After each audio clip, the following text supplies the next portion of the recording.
শরীয়তপুরে মসজিদ নির্মাণকে কেন্দ্র করে দুই পক্ষের সংঘর্ষ ও ককটেল বিস্ফোরণে অন্তত ৭ জন আহত। সোমবার দুপুরে পদ্মা সেতু দক্ষিণ থানার নাওডুবা এলাকায় এ ঘটনা ঘটে। পুলিশ ও স্থানীয় সূত্র জানায়, মসজিদ নির্মাণের বিরোধ নিয়ে দীর্ঘদিন ধরেই দুই পক্ষের টানাপোড়েন চলছিল। এক পক্ষে নেতৃত্ব ছিলেন ইউপি সদস্য রাজীব ফকির, অপর পক্ষের নেতৃত্বে সাবেক চেয়ারম্যান কাশেম ব্যাপারী। এর আগে সোমবার সকালে বিষয়টি নিয়ে এলাকার গণ্যমান্য ব্যক্তিদের উপস্থিতিতে একটি বৈঠকের আয়োজন করা হয়। বৈঠকে ফজলুল মাতবর ও কাশেম ব্যাপারী সহ অনেকেই মসজিদ নির্মাণের পক্ষে মত দেন।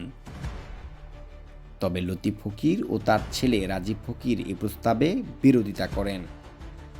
অভিযোগ রয়েছে, হঠাৎ করে বৈঠকে উপস্থিত না হয়েও রাজীব ফকির আকস্মিকভাবে ঘটনাস্থলে গিয়ে কাশেম ব্যাপারীকে পায়ে কুপিয়ে আহত করেন। এরপর উভয় পক্ষের মধ্যে তুমুল সংঘর্ষ শুরু হয় এবং পরপর ২০ থেকে ২২টি ককটেল বিস্ফোরণ ঘটে। স্থানীয়রা জানান, আগেই দুই পক্ষের মধ্যে উত্তেজনা চলছিল। সংঘর্ষের আশঙ্কা ছিল কয়েকদিন ধরেই। আমরা বর্তমানে একটা মসজিদ উঠে চাইতেছে দেখে সে আমার উঠাইতে দেয় না, হে খালি হুমকি দেয়, মানে উম করে পাড়া হে মসজিদ উঠাইতে দেয় না। হ্যাঁ যদি সব লাগে তা আমাকে কি লাগবো, আমাকে ৩০০ গড় ৩০০ মসজিদ লাগে না, হে মসজিদ উঠে দিব না। পরে হারা বাপ পুত্র আইসে, হ্যাঁ ডাকায়ও নাই মেম্বর লতিফ ফকির লতিফের পোলায় আর দুই ছেলেরে নিয়ে হেন আইসে, কি ওই ডাকা না হেরা ইচ্ছা করে আইসে। হ্যাঁ দেখে মানে পাশের লোকেরা চেয়ার ছেড়া দিছে। ছাড়ার পরে বলতেছে যে ঈদে আমরা একসাথে সমাজ খাই, একসাথে চলি, সবকিছু কইছে সুন্দর, সব প্রথম বলা কইছে। পরে লাস্টে আসে কয় কি ওর বাপে নামাজ পড়ে না, মসজিদে ওর বাপে নামাজ পড়েনি।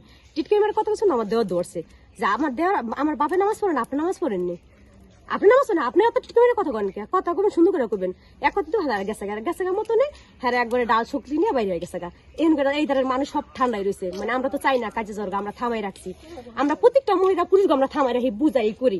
আর এরা মনে করে কি আমার বাপি মেম্বর, আমি মেম্বর, মানে দেশটা কিনে হলাইছে, বুঝছেন। হ্যাঁ কথা মানে হ্যাঁ উপরে কি কথা কইতে পারবো না। ব্যাপারী একটা মসজিদ আছে, আর ওই লতিফ ফকিরের মসজিদ আছে। একটা মসজিদ উঠানোর জন্যই মানে এত কিছু হইতেছে।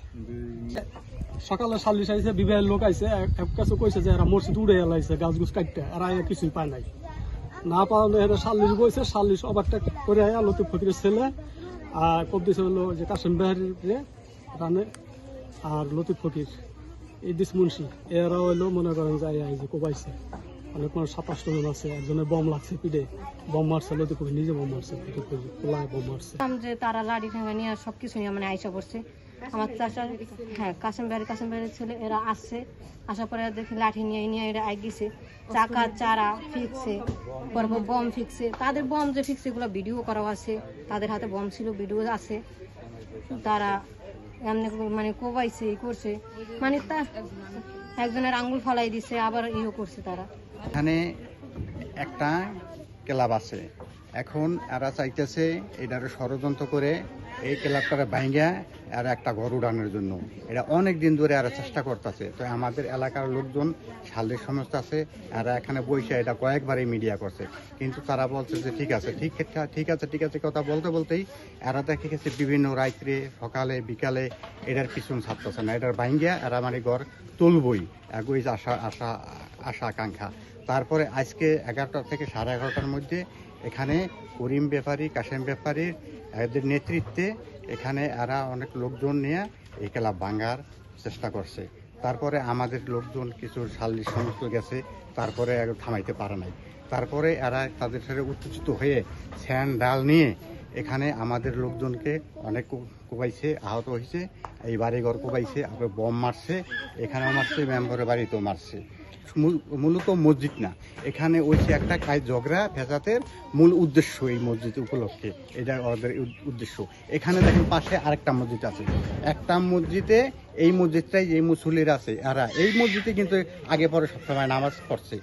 এখন এই মসজিদটা খুব কাছাকাছি, এখন এত কাছাকাছি তো মসজিদ হয় না, মুসল্লি নাই। একটা মসজিদে যে মুসল্লি, এই মসজিদেই পড়ে না, এই মুসল্লিরই তো আসলে এই মসজিদ। এরা মানে এটা হচ্ছে কাশেম ব্যাপারী, করিম ব্যাপারী এক ইঙ্গিতে যেমন এইটা এরা ষড়যন্ত্র করতেছে।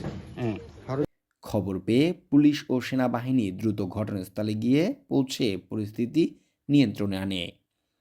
এ বিষয়ে পদ্মা সেতু দক্ষিণ থানার ওসি জানান, অভিযোগ পেলে আইনগত ব্যবস্থা নেওয়া হবে।